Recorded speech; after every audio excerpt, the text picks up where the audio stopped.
SK하이닉스 주가가 4% 넘게 오르고 있습니다. HBM 시장 주도권이 굳건한 가운데 중국의 인공지능 모델 개발 수요에 힘입어서 레거시 반도체 수요가 예상보다 빠르게 개선되고 있다는 관측이 나오면서입니다. 한국거래소에 따르면 이날 오전 10시 30분 SK하이닉스 주가는 전일 대비 4%나 올라섰습니다. 유가증권 시장 상장사인 세아제강과 세아제강지주 주가가 장 초반 강세를 나타냈습니다. 미국의 철강 수입 규제와 LNG 프로젝트 확대로 수혜를 입을 것이라는 기대감에 매수세가 몰린 것으로 풀이되고 있고요. 관련주들 역시도 계속되는 수급 탄력성이 나타나고 있습니다.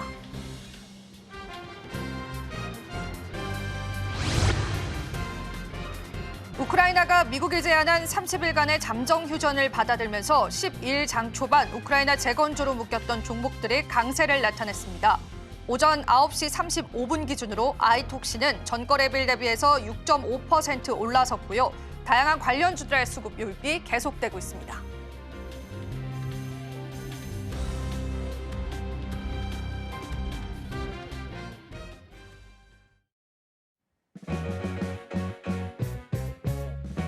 시청자 여러분 안녕하세요. 마켓 쇼쇼쇼 진행을 맡은 이지영입니다. 자, 오늘 우리 증시는요. 오후장 들여서도 좋은 탄력세를 유지하고 있는데요. 최근에 우리 시장은 호재에 더 민감한 시장이 펼쳐지고 있습니다. 악재는 잘 방어를 하면서 또 시장의 호재에는 그 호재를 모멘텀으로 가져가는 모습이 확인되고 있습니다. 전반적인 글로벌 증시를 놓고 살펴보더라도요. 그동안 저평가 매력이 부각받았던 한국 증시가 더 많은 매력도를 나타나고 있는 것으로 확인되고 있는데요. 이러한 기조가 계속 이어질지 연속성의 여부가 이제는 더 중요해진 것 같습니다. 오늘 다양한 관점에서요. 시장 전략들 함께하면서 우리가 또 투자 전략, 어떤 전략을 챙겨보면 좋을지 여러분들과 함께하겠습니다. 오늘 첫 번째 코너부터 소개해드릴게요. 오늘 뉴지스 코너는요. 장인투자클럽의 이창대 대표님께서 함께해 주실 예정입니다. 또 저희 방송 유튜브 통해서도 시청하실 수가 있죠. 많은 참여와 소통도 부탁드리도록 할게요. 저희 방송에서 제공해드리는 정보는요. 투자 판단에 대한 조언일 뿐입니다. 가치 판단과 상승 하락을 보장하고 있지는 않다는 점 다시 한번 유의 부탁드리겠습니다.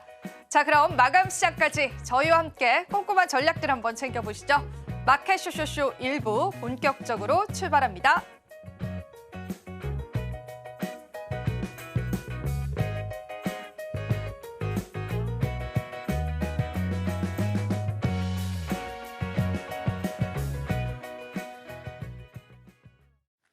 오늘 시장은 이창대 대표님께서 함께 해주실 예정입니다. 대표님 모셔봤습니다. 안녕하세요. 네, 반갑습니다. 네, 우리 시장 또 좋은 모습들 펼쳐지고 있는데요. 일단 헤드라인부터 열어보고요. 또 시장 이야기 바로 나눠보도록 하겠습니다.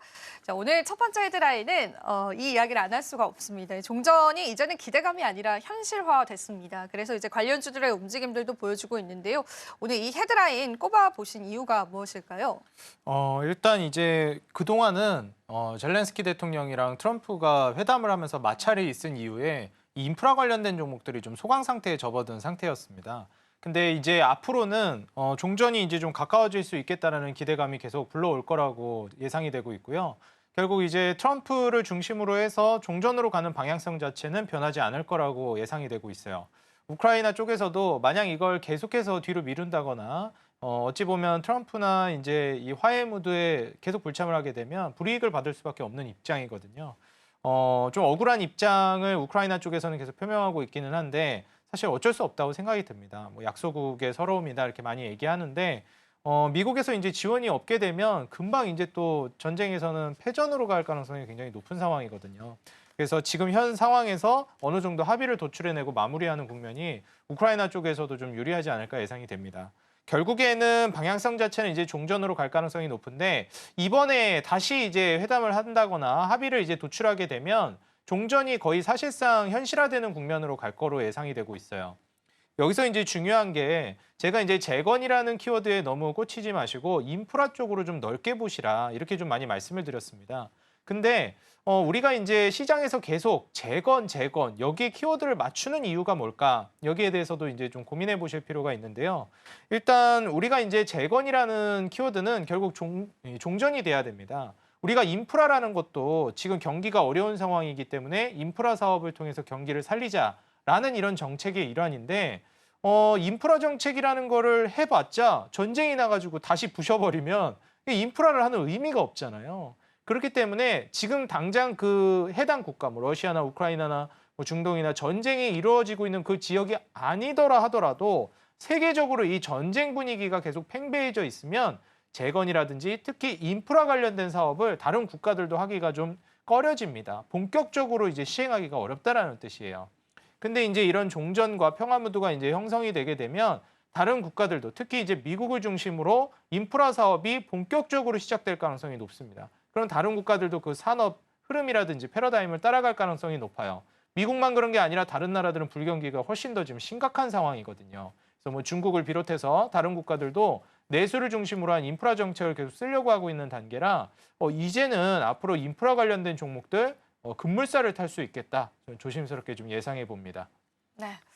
이게 사실은 우리가 종전 관련주들이 이전에 테마성으로 많이 움직였다라고 한다면 오늘 시장에서 살펴보면 사실은 그 탄력이 좀 아쉬운 부분들이 상당히 많거든요. 그래서 오히려 세론까지는 아니더라도 이제는 이제 종전이라는 모멘텀을 재건 관련주들이 온전히 받아가기에는 그 동력이 좀 약화됐다라는 의견이 나오고 있어요. 그 부분은 좀 동의를 하실까요, 대표님? 이제 좀 옷을 바꿔 입는 단계가 되지 않을까? 저는 그렇게 생각을 하고 있어요. 우리가 이제 재건이라는 키워드에 제가 꽂히지 말자 이런 계속 얘기를 하는 이유도 결국 그걸 이제 테마성으로 볼 것이냐 아니면 진짜 그 산업의 패러다임이 성장하는 단계로 볼 것이냐 이런 거거든요. 인프라 관련된 종목들이라는 게 결국엔 뭐 철도라든지 건설기계, 뭐 철강, 건설 뭐 이런 쪽으로 대표적인 중후장대 산업들 그리고 경기 민감 업종입니다. 그래서 사이클상으로 이제 좀 올라갈 때가 되기도 했고 보통 이제 불경기가 극에 달하게 되면 이런 인프라 관련된 종목들이 올라갈 수밖에 없어요. 왜냐하면 경기를 살리기 위해서 정부랑 중앙은행이 하는 역할이 있는데 중앙은행은 이제 금리를 만진다든지 유동성을 확보한다든지 이러한 이제 액션을 취할 수 있겠지만 정부 차원에서는 재정 흑자와 재정 적자를 유도하면서 과열되면 좀 눌러주고 그리고 침체되면 좀 살려주는 이런 역할들을 해주고 있습니다. 지금같이 이제 불경기 상황으로 나아가게 되면 중앙은행은 금리를 낮추고 그리고 정부는 인프라 정책을 이제 활성화하는 게 아주 일반적이거든요.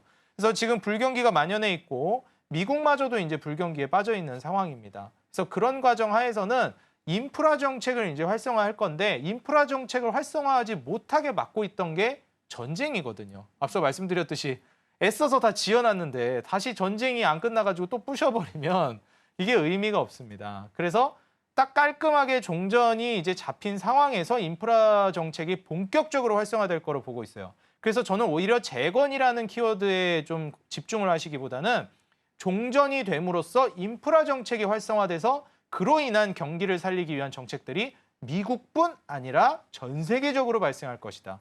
재건에만 꽂힌 분들이 뭐라고 말씀하시냐면 그 재건 우리나라가 뭐 수혜 볼까요? 그러니까 그 테마에만 꽂히면 그렇게 되는 거예요. 우리나라가 수혜 볼 게 그렇게 많지는 않아요. 뭐 제가 여기서 언급드렸던 전진건설 로봇이나 뭐 몇 개 소수 종목을 제외하고는 그렇게 많지 않습니다. 근데 인프라라는 키워드로 놓고 봤을 때는 일제히 모든 국가가 수혜를 받을 것이고 우리나라도 인프라 정책이 본격화될 거예요.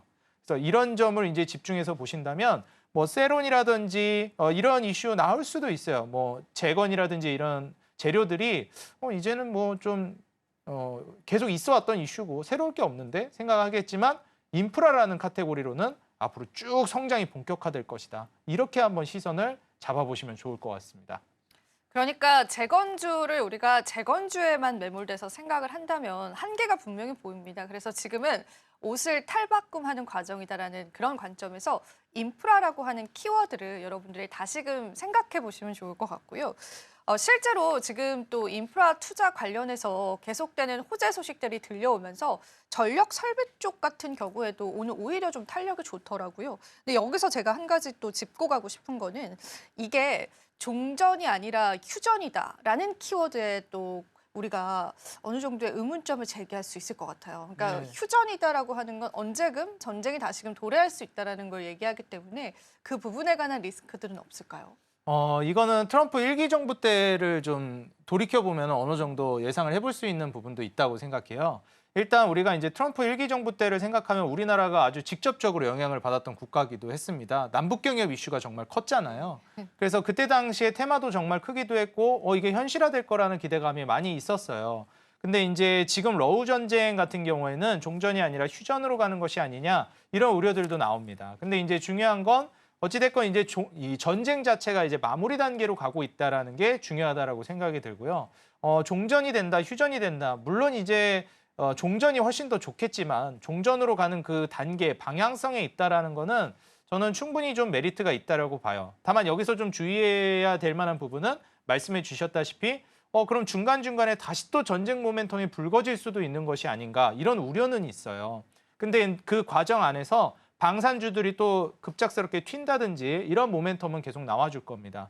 왜냐하면 제가 보기에는 트럼프 입장에서는 각국이 이제 방위비를 올리고 자기가 아니죠. 미국이 네. 미국이 이제 전 세계에 국방비를 지출해가면서 보호해주지 않겠다라는 그런 뉘앙스로 가고 있기 때문에 지금 현 시점에서는 방산 관련된 키워드 그리고 국지적으로 계속 좀 갈등적인 부분이 튀어오를 수는 있을 것 같습니다. 그렇지만 이 인프라 사업 역시도 그동안 좀 눌려있던 것이 확 한번 이제 터지는 시점이 올 거라고 보고 있어서 중간중간 그런 악재들이 터지면서 변동성이야 있겠지만 지금 시점에서 투자를 고려해 본다라고 하면은 저는 그렇게 우려해야 될 만한 자리라고 보진 않아요. 완전 초입 단계라고 보고 있거든요. 그래서 시계열로 좀 봤을 때 우리 투자자 여러분들이 지금 초입 부근에 들어가신다면 나중에 일단 올라가고 나서 또 뭐 거기서 다시 또 뭐 전쟁 분위기가 불거져서 왔다 갔다 한다 이런 뉴스는 나올 수 있겠지만 지금 단계에서 투자하는 분들은 그렇게 이제 제가 봤을 땐 우려하지 않으셔도 좋을 것 같습니다. 굉장히 초반이라고 보고 있거든요. 일단은 우리가 우려감을 떠나서 이 재건이다라고 하는 모멘텀 자체가 지금 시장의 탄력도가 다소 약한 부분이 있어서요. 시선 자체를 이제 인프라 투자 쪽으로 조금 집중을 해봐서 전략을 잡아보는 게 맞지 않을까 싶습니다. 참고해 보시면 좋겠고요. 또 저희 두 번째 헤드라인도 준비되어 있습니다. 오늘 두 번째 헤드라인은 어떤 이야기 나눠볼지 바로 저희 한번 열어보도록 할게요. 자, 오늘 두 번째 헤드라인 열어보겠습니다. 이번에도 이제 보복의 재보복 없던 일로라는 헤드라인인데 이번에도 역시나 이제 국제적인 정서에 관한 그런 이야기들 좀 준비를 했습니다. 사실 저도 이제 관세에 관해서 공부를 하는데도요. 맨날 업데이트가 되니까 이게 너무 헷갈리더라고요. 네. 대표님 머릿속에 좀 정리가 되시나요? 관세가? 저는 일단 이 디테일한 사항들 물론 보기는 하는데 그렇게 중요하게 보지는 않습니다. 결국 이 관세라는 거는 지금 언론이나 미디어에서도 25% 관세를 한다, 막 추가 관세한다 이런 거에 너무 꽂혀가지고 큰일 났다 하는데 딱 트럼프가 원하는 바예요. 그냥 이렇게 시장의 혼란을 야기하고 불안하게 만들고 그 안에서 이제 자기가 혼란을 야기한 이후에 패권을 잡아나가겠다는 전략으로 봅니다. 뭐 일각에서는 양측이 소년이다, 양측이 할아버지다 막 이런 얘기도 있고 이거 진짜 나이 많이 먹어서 이렇게 된 거 아니냐, 중심을 못 잡는 거 아니냐 이러는데 저는 그렇게 보지는 않습니다. 다시 말해서 지금은 그걸 진짜로 부과하겠다라는 개념보다는 혼란을 야기한다라고 보고 있어요. 이게 충분히 트럼프가 관세 정책을 낸다라는 것을 일기 정부 때부터 우리가 봐왔기 때문에 충분히 예측이 가능하고 그러다 말겠지라고 이제 시장에서 인식하는 것들도 있었습니다. 그러다 보니까 그러면은 이제 관세라는 카드가 협상무의 전략으로 작용될 수가 없거든요. 어차피 저거 안 할 거고 말만 저렇게 할 거라고 시장이 인식한다면 그건 이제 유효한 협상 카드라고 볼 수가 없겠죠. 그렇기 때문에 시장이 진짜로 인식하게끔 관세 협상 관련된 얘기들을 계속해서 바꿔버리는 겁니다. 미처 따라가지도 못할 정도의 속도로 계속 말이 바뀌어요. 그럼 이건 시장에서는 계속해서 혼란이 야기되고 그 과정 안에서 일각에서 무슨 얘기도 있냐면 저도 이 정도까지 보는데 차라리 관세가 어차피 부과되면서 시장이 충격이 올 거라면 빨리 충격을 받자. 매도 먼저 받는 게 낫다고 이런 과정 안에서 시장이 무너지게 되면 결국 이제 시장 심리까지 무너지는 단계이기 때문에 언론과 미디어에서 불경기를 인정하는 단계로 갑니다. 최근에 이제 실제로 그렇게 되고 있죠. 골드만삭스라든지 그다음에 뭐 쿠글러라든지 지금 계속해서 이제 불경기를 인정하는 단계로 가고 있어요. 어디만 아직 인정 안 하고 있냐? 연준만 아직 인정 안 하고 있습니다.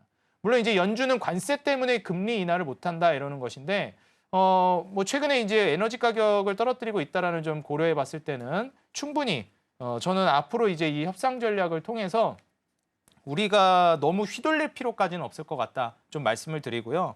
이 과정 안에서 기준금리 인하가 이제 좀 빨라지게 되면은 오히려 시장 상승이 조금 더 앞당겨질 수 있겠다 이렇게 좀 예상해보고 있습니다. 네. 근데 정말 그도 그럴 것이 처음에는 이제 관세 뉴스가 시장에 도래했을 때 정말 충격이 많이 컸거든요. 근데 지금은 또 그 충격 도 자체가 좀 굉장히 좀 줄어든 느낌이 들어요. 그래서 우리 입장에서는 또 관세 카드를 꺼냈구나 이런 또 생각들을 하게 되면서 사실 이제 관세 리스크가 시장에 주는 충격 자체가 이제는 어느 정도 제한적이지 않을까 그런 생각도 좀 드는 시점인 것 같습니다. 그래도 그 리스크들은 언제나 우리가 방어 관점에서 봐야 될 것 같고요. 일단 관세라고 한다면 최근에 가장 품목적으로 주목을 받고 있는 게 철강입니다. 그 철강이 관세 철회 소식에 오히려 실망 매물들이 좀 나온다라는 시장의 흐름이 있더라고요. 그건 어떻게 된 이유일까요? 사실 뭐 관세 부과한다고 떨어졌다가 또 철회한다고 떨어졌다가 이거는 저는 너무 이제 뭐라 해야 될까요? 이슈에 좀 휘둘리는 경향이 있다라고 보고 있고요. 그만큼이나 이제 이 시장에서 관세 관련된 이슈가 너무 왔다 갔다 하니까 중심을 못 잡는다고 생각이 들어요. 근데 이 핵심 골자를 우리가 좀 봐야 되는데 결국 관세 부과하는 건 맞습니다. 중요한 거는 좀 타겟팅이 중국을 타겟팅으로 이제 하고 있다라는 게 첫 번째고요. 그다음에 동맹국들 같은 경우에는 어지간하면은 이제 좀 타격을 제한하는 쪽으로 혹은 뒤로 다른 방향성으로 이제 좀 이점을 챙겨준다든지 이렇게 될 가능성이 높아요.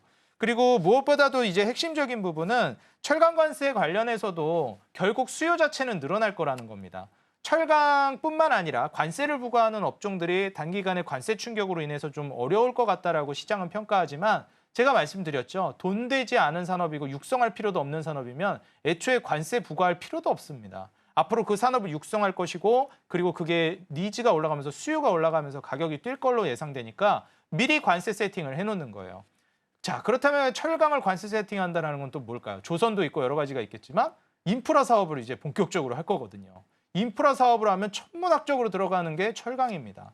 그래서 이런 부분들을 좀 고려해 봤을 때 인프라 사업을 위한 세팅도 미리 해놓고 있구나. 원자재 쪽에다가. 그래서 제가 의아했던 게 왜 철강과 알루미늄만 할까? 구리가 굉장히 중요한데. 근데 아니나 다를까 이제 구리 관세 얘기도 슬슬 꺼내더라고요.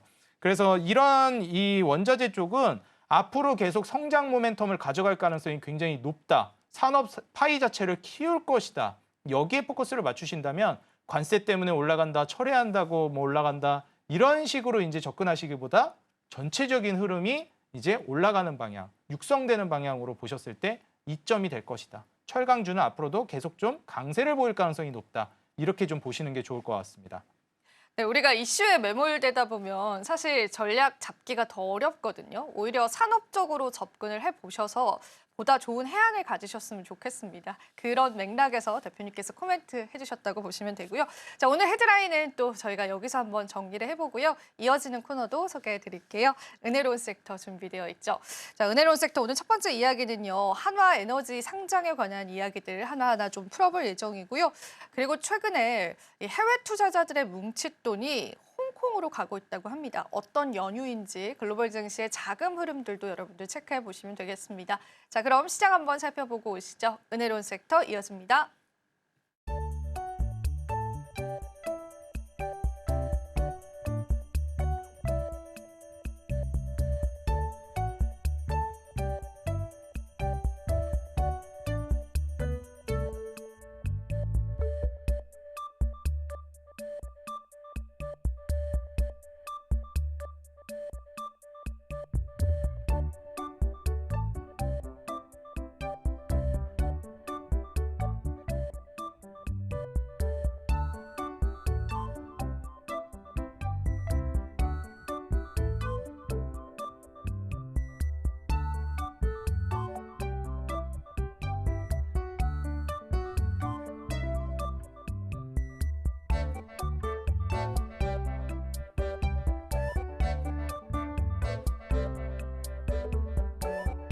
네, 은혜로운 섹터 장은희입니다. 한화가 장중한 때 10% 가깝게 내림세를 보이기도 했죠.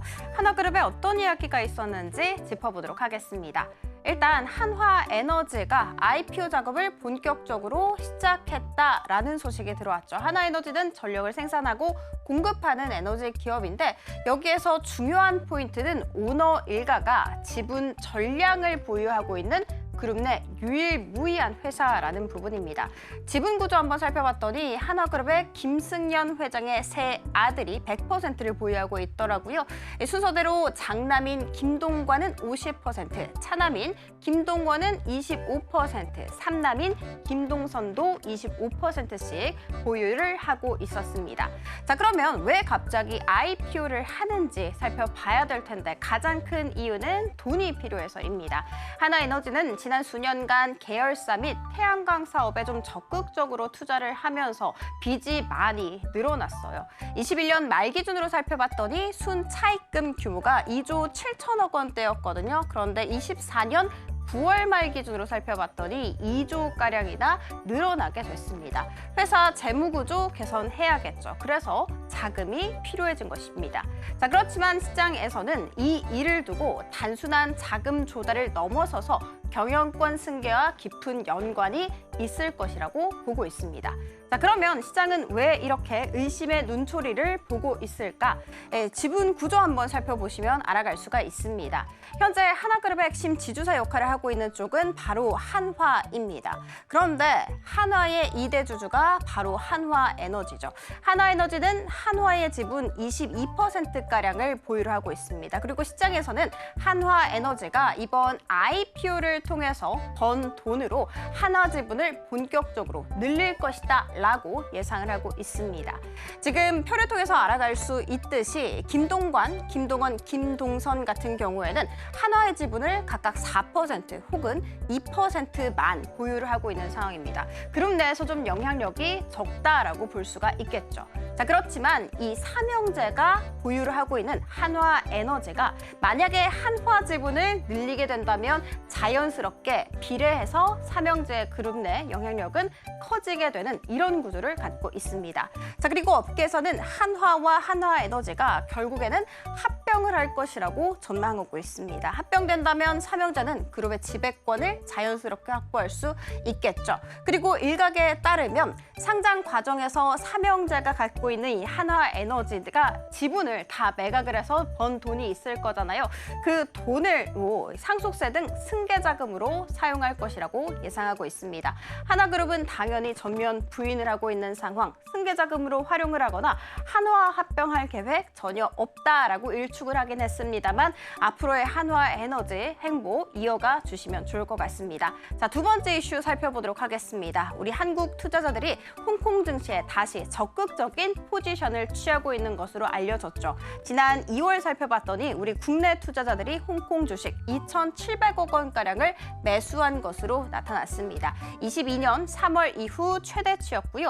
3월에도 그 흐름 그대로 지속되면서 1일부터 10일까지 1,800억 원가량을 매수 우위 보여주고 있었습니다. 증권가에서는 2월과 3월 두 달간의 누적 순매수가 21년 이후 최고 수준을 기록할 것이다 라고 전망했습니다. 우리 한국뿐만이 아니라 중국 본토 투자자들도 홍콩 주식 매수에 굉장히 공격적으로 포지션을 취하고 있었습니다. 실제로 3월 10일 딱 하루 동안 5조 5천억 원 이상을 매수한 것으로 알려졌는데 이 수치는 당연히 역대 최대라고 볼 수가 있겠죠. 자, 이렇게 글로벌적으로 홍콩 증시를 향한 관심이 높아진 이유가 있겠죠. 살펴보도록 할게요. 일단 홍콩 항생지수가 급격하게 반등세를 보였기 때문입니다. 작년까지만 하더라도 중국 정부 규제 혹은 미중 갈등 혹은 부동산 위기로 인해서 홍콩 항생지수가 타국 대비해서 좀 더 지지부진한 모습을 보여왔습니다. 그렇지만 올해 들어서 항생지수 무려 22% 이상 폭증을 하면서 투자자들의 관심이 이쪽으로 다 몰리고 있는 것입니다. 홍콩 나스닥이라고 불리는 이 홍콩 테크 지수를 보면 좀 더 뚜렷하게 와닿습니다. 홍콩 항생 테크 지수는 비아디, 텐센트, 샤오미, 알리바바 등 이런 주요 기술주로 구성이 되어 있는데 올해 들어서 무려 34% 말 그대로 폭증했습니다.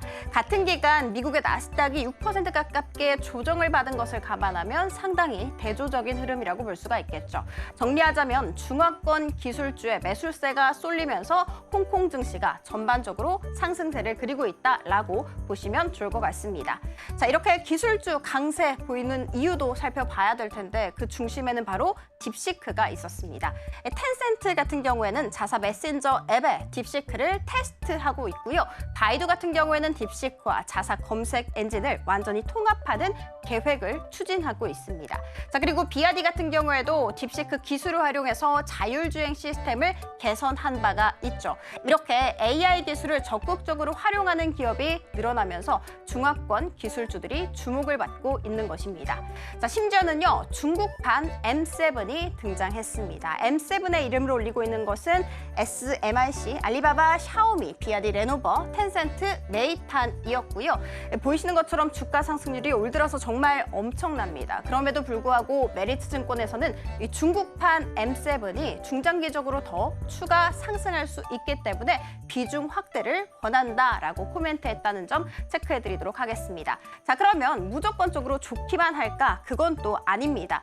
왜냐하면 여러 가지 위험 요소들이 잔존하고 있기 때문이죠. 이 위험 요소 크게 4가지 나눠봤습니다. 먼저 첫 번째는 미중 갈등 꼽히고 있습니다. 중국 기술 기업에 미국이 또 추가로 제재를 할 가능성 배제할 수 없죠. 그리고 트럼프가 대중 관세를 60%까지 올릴 수 있다라고 예고한 것도 걸림돌이 될 수 있습니다. 두 번째는 중국 정부가 규제 정책을 바꿀 가능성이 있다는 부분입니다. 지금 대폭 완화를 하고 있지만 언제 또 강화할지 모르는 일이죠. 자, 세 번째는 딥시크의 개인정보 보호 문제가 꼽혔고요. 마지막 4번째는 글로벌 금리 인상 가능성이 꼽혔습니다. 이렇게 여러 가지 위험 요소까지 체크하면서 투자해 주시면 좋을 것 같습니다. 자, 국내 테마 탑3 살펴보도록 할게요. 재건입니다. 미국과 우크라이나가 러우 전쟁에 30일 휴전을 추진키로 합의를 했죠. 트럼프가 이번 주 중으로 푸틴과 통화를 추진할 계획도 밝혔습니다. 아이톡시 같은 경우에는 우크라이나의 픽업 트럭 수출 계약을 체결했다라는 소식까지 함께 받아가면서 23% 이상 날아올랐습니다만 지금 현재는 상승분 대부분을 반납하고 있는 중입니다. 두 번째는 반도체입니다. 디램 재고가 25년 1분기를 기점으로 해서 감소할 것으로 전망되고 있습니다. 그리고 범용 메모리 가격이 반등세가 나오고 있기 때문에 반도체 소부장 쪽 그쪽 기업에서 하반기 실적 개선될 것이라는 기대도 함께 모아졌습니다. SK하이닉스 같은 경우에는 5% 이상, 삼성전자도 3% 이상의 상승세를 그리기도 했고 HPSP 같은 경우에는 두 자릿수 강한 슈팅 나오기도 했습니다. 마지막은 조선과 조선기자재입니다. 삼성중공업이 총 8조 규모의 FLNG 수주를 따낼 것으로 전망되고 있습니다. 현재 FLNG 시장에서 삼성중공업의 유일한 경쟁사는 한 중국의 조선소거든요. 그런데 이 중국의 조선소가 미국의 거래 금지 기업 리스트에 이름을 올리게 됐다고 합니다. 지난 1월의 일이었는데 그 일로 인해서 삼성중공업이 반사수혜를 다 받아간 것이죠. 삼성중공업 같은 경우에는 지금 현재 8% 이상 상승세를 그리기도 했다는 점 체크해 드리도록 하겠습니다. 자, 지금까지 은혜로운 섹터 함께 살펴봤습니다. 이어지는 오이슈 시간에는요. 트럼프의 뿔난 우리 증시에 대해서 이야기해 볼까 합니다. 진정제가 어디에 있을까 궁금하시죠? 자, 그러니까 다음 코너도 기대하 쇼쇼쇼.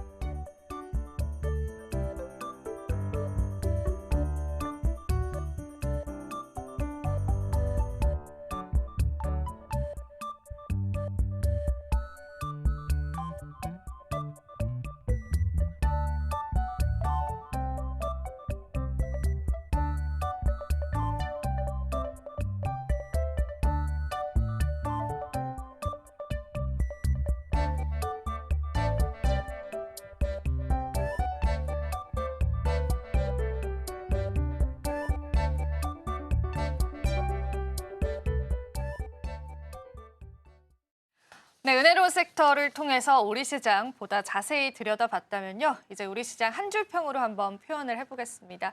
대표님, 오늘 우리 시장은 한 줄평으로 어떻게 표현해 볼까요?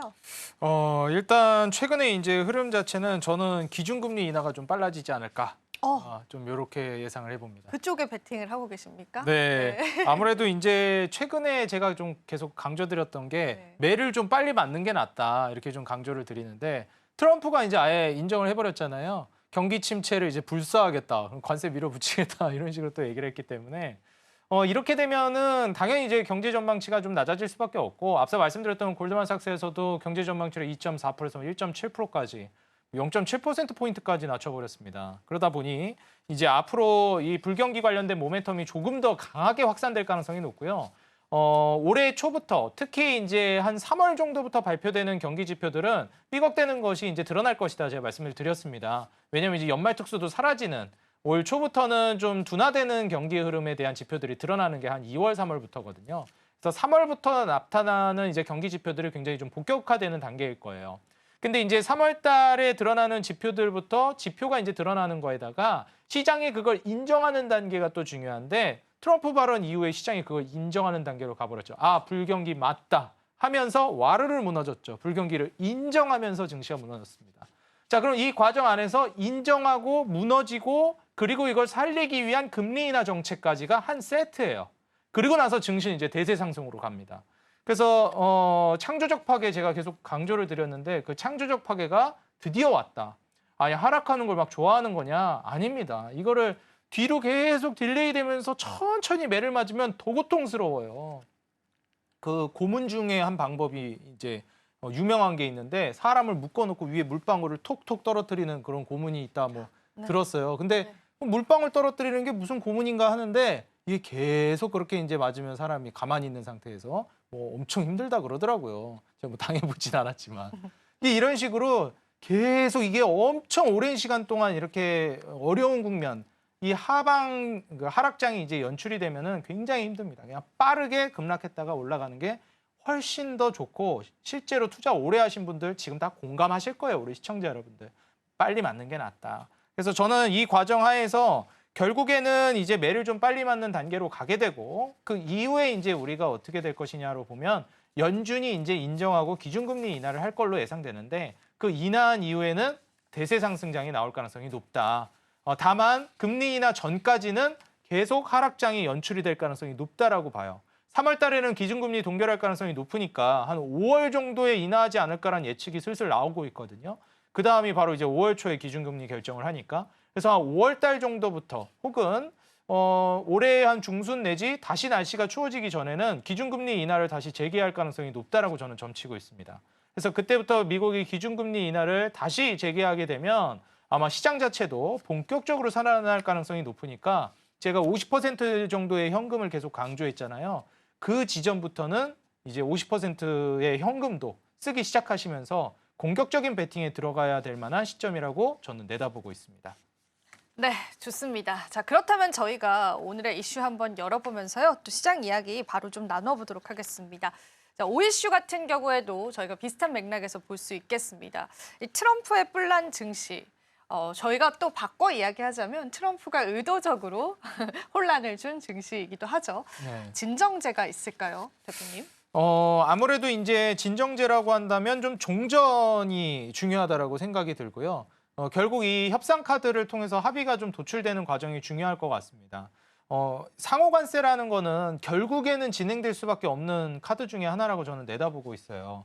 왜냐하면 그간에 이제 미국이 불공정 거래를 해왔다라는 게 트럼프의 일관된 주장이었기 때문에 결국 상호관세는 진행이 될 것인데 그걸 이제 진행하는 과정 안에서 시장이 충격을 받을 거잖아요. 그럼 이제 그 충격을 빨리 그냥 받는 쪽으로 지금 진행을 시키고 있다라고 보시면 될 것 같습니다. 자, 근데 이 상호관세라는 것도 우리가 좀 생각을 해보면 상호관세를 하면서 다 같이 어려워지는 거 아닌가 이렇게 생각을 하잖아요. 근데 저는 그렇게 보진 않아요. 우리가 지금 호경기였다면 아마 국가들 간의 힘겨루기를 하느라 서로 막 관세를 올리면서 상호관세로 싸움이 벌어질 텐데 지금은 전 세계적인 불경기, 침체에 빠져 있는 시기입니다. 그렇게 되면 서로 관세를 같이 높이면서 경쟁하기보다는 그냥 같이 관세를 낮추자 이런 쪽으로 갈 가능성이 높아요. 관세를 높인다는 것 자체가 기업의 수익성과 경쟁력을 떨어뜨리는 거거든요. 그렇게 되면 결국 이거는 국가들 간에도 서로 이득될 게 없습니다.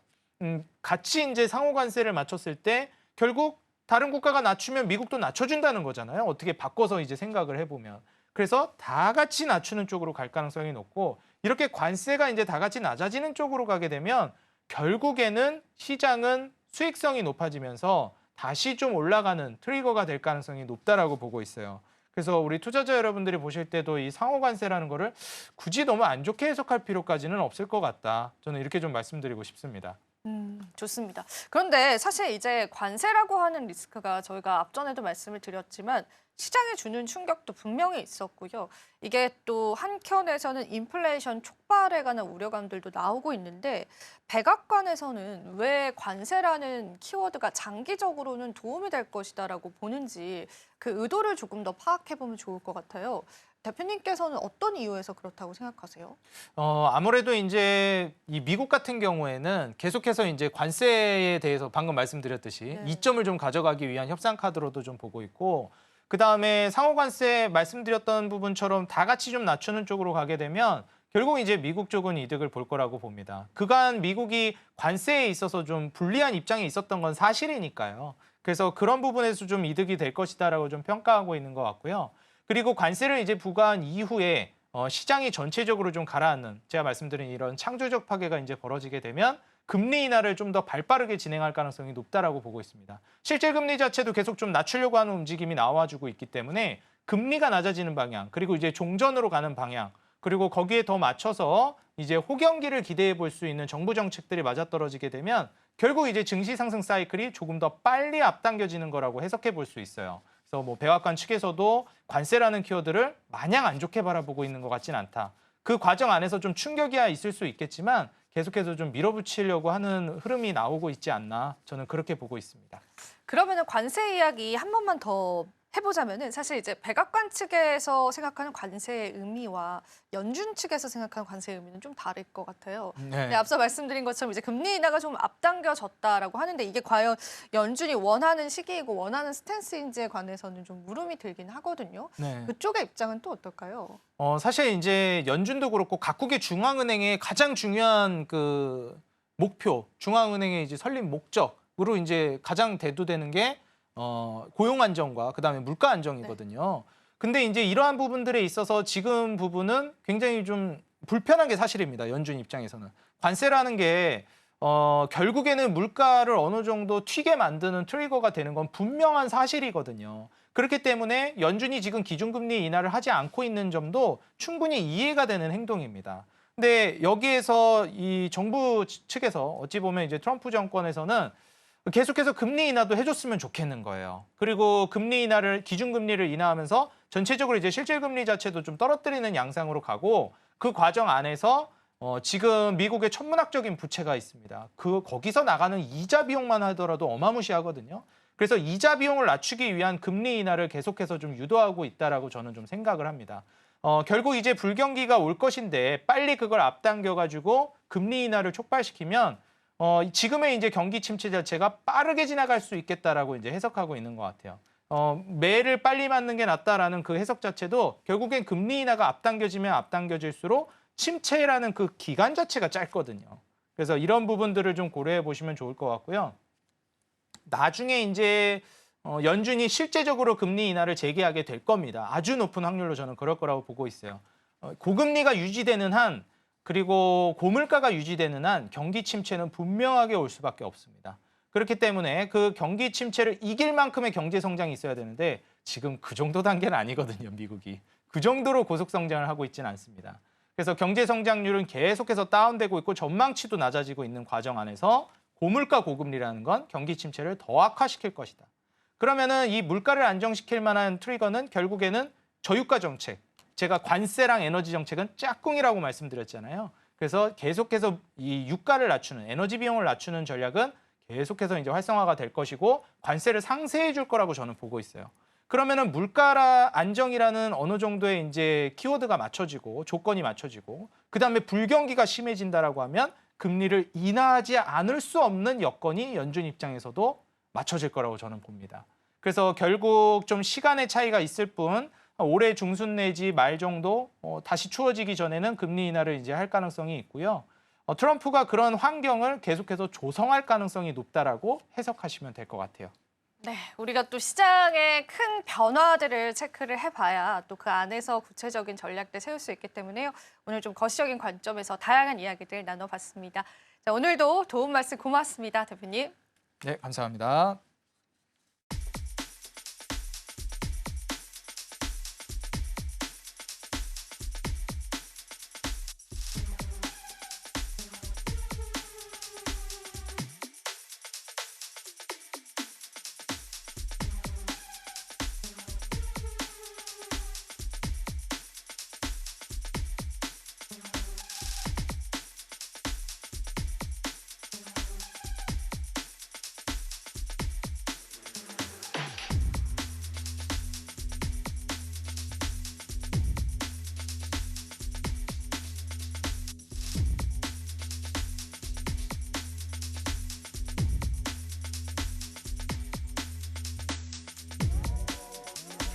마켓 쇼쇼쇼 이지영의 넥스트 마켓으로 다시 여러분들 앞에 섰습니다.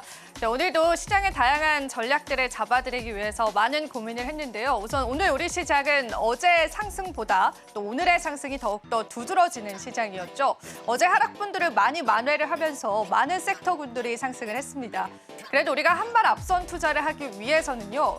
지금 막 개막된 우리 주총 시즌을 주목해보면 좋을 것 같아서요. 오늘의 주제들로 한번 뽑아봤습니다. 자, 드디어 돌아온 주총 시즌에 관한 이야기 저와 함께 풀어보면서 투자 전략 한번 세워보시면 좋겠습니다.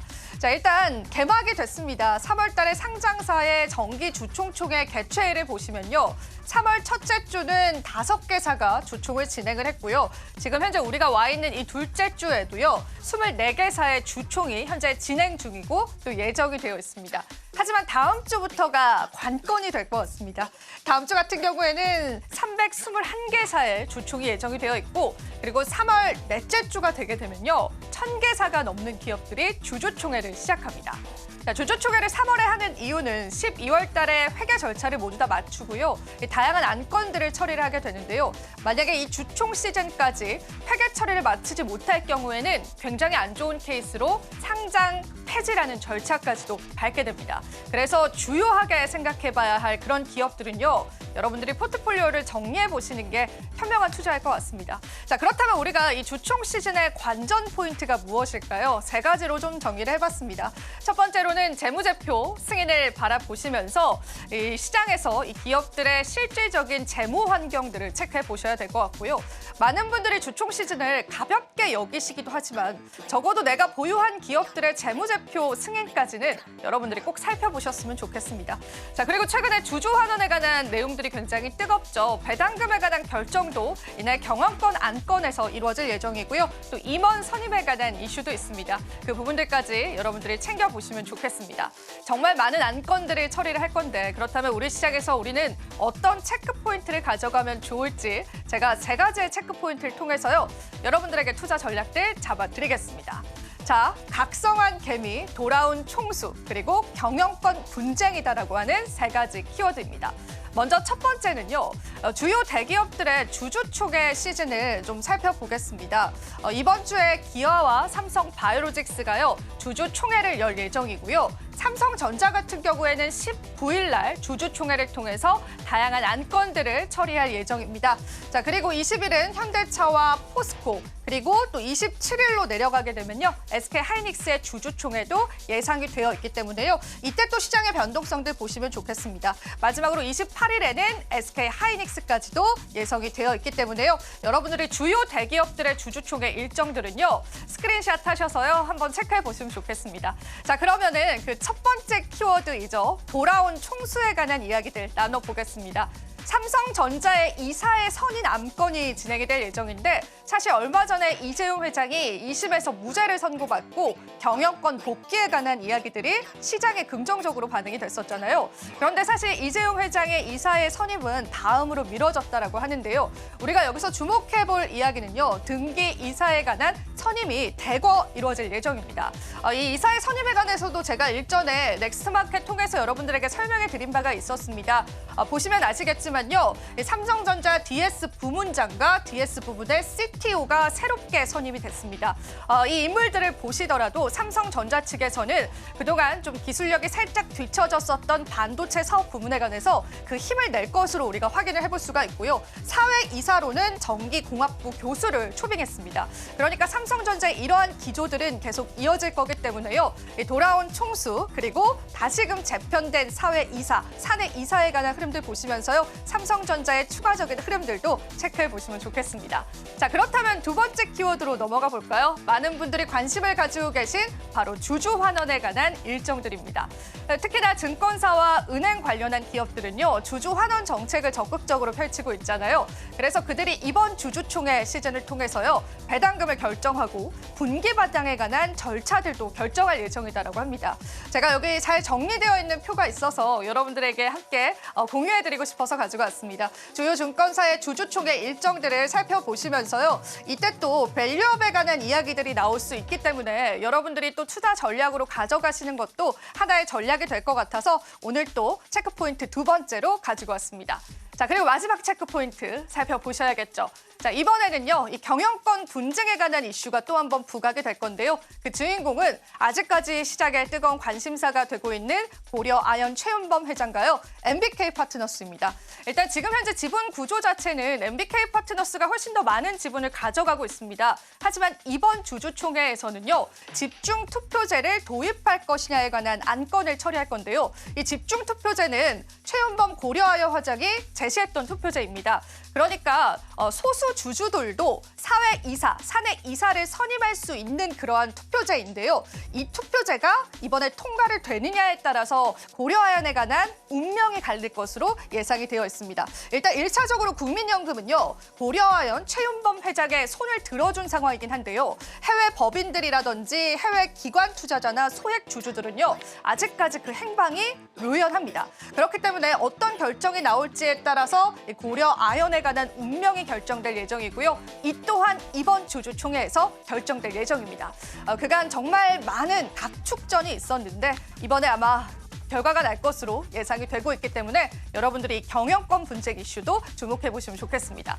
다음 주부터 본격적으로 바쁠 예정입니다. 그 바쁜 일정들 소화해 가실 수 있게요. 제가 특이사항들 주주총회 안건에서 올라오는 대로 여러분들에게 넥스트마켓을 통해서 설명드려보도록 하겠습니다. 자, 국내 증시의 다양한 투자 포인트들 체크해 봤다면요. 이제 암호화폐 시장으로 넘어가 보도록 하겠습니다. 자, 이 시각 코인 시장입니다. 비트코인뿐만 아니라 암호화폐 시장이 간밤에 반등 양상을 보여주긴 했었는데요.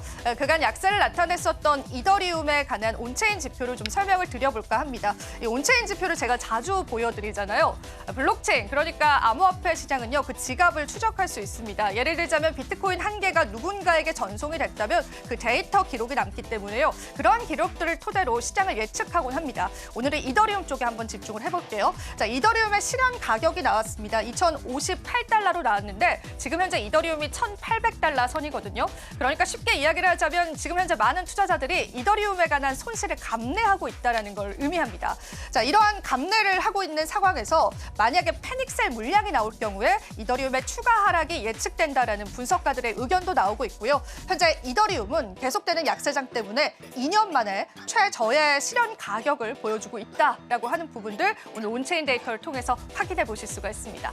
자, 그렇다면 코인 시장 어떤 흐름도 이어지고 있는지 암호화폐 시황으로 한번 살펴보겠습니다.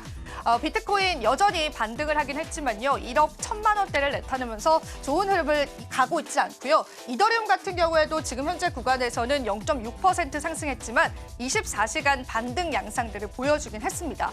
무려 한 6%가량 상승했지만 그래도 2,000달러 선을 하회하고 있다는 게 지금 현재 주소다라고 보시면 되고요. XRP 같은 경우에도 4%의 상승률을 나타내주긴 했지만 그래도 아직은 그 조정 국면이다라는 이야기들 나오고 있습니다. 마지막으로 솔라나 코인도 보겠습니다. 솔라나 코인도 최근 들어서 밈코인 쪽에 관한 네트워크 양이 줄어들면서 계속되는 시장에서 약진을 나타내고 있고요. 솔라나 네트워크 활동량 역시도 감소하고 있기 때문에요. 전반적으로 주요 코인들의 시세는 반등을 하긴 했지만 그래도 우리가 만족할 만한 수준은 아니다라고 정리해 볼 수 있겠습니다. 자, 오늘 암호화폐 시황까지도 저와 함께 체크해 보셨습니다. 다양한 관점에서 또 우리 시장 도움되셨길 바랍니다. 저희 방송에서 제공해드리는 정보는 투자 판단에 대한 조언일 뿐입니다. 가치 판단과 상승 하락을 보장하고 있진 않다라는 점 유의 부탁드리겠습니다. 그럼 저희는 잠시 후 2부에서요. 오후장 전략들 이어가도록 할게요. 시청해주신 여러분 고맙습니다.